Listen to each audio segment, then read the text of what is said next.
di lambang, tidak menggunakan nama orang lain.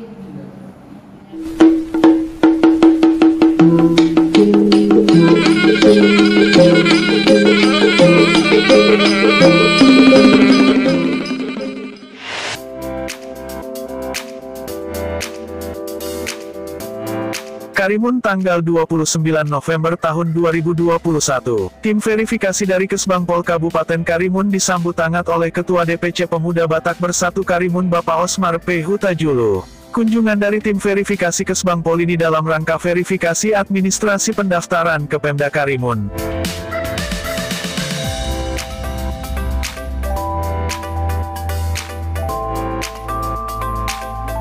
Kunjungan tim verifikasi bidang Ormas Kesbangpol ke Sekretariat DPC PBB ini dipimpin oleh Sekretaris Kesbangpol Bapak Remson Padang dan sekaligus memberikan pengarahan kepada pengurus Ormas DPC PBB Karimun. Sekretaris Kesbangpol Bapak Remson Padang meminta kepada pengurus PBB Karimun agar mengarsipkan semua kegiatan yang dilakukan. Remson Padang juga meminta agar PBB Karimun tetap menjalin komunikasi yang baik dengan Pemda setempat.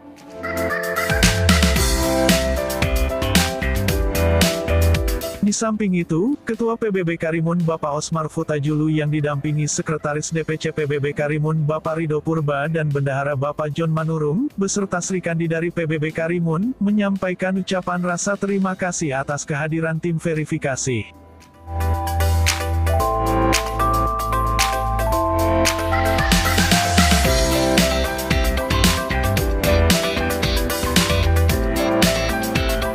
Untuk kedepannya kami mengharapkan kepada Badan Kesbangpol agar dapat mendukung dan membimbing serta memberikan pembinaan kepada kami demi kemajuan yang lebih baik dalam hal berorganisasi, tutur Bapak Osmar P. Hutajulu kepada awak media dalam sesi wawancara.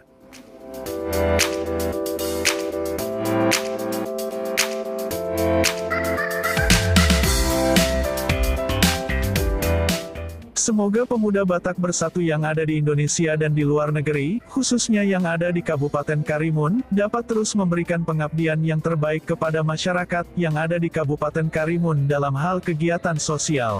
Sesuai dengan motto Pemuda Batak Bersatu yaitu, satu rasa, satu jiwa. NKRI harga mati.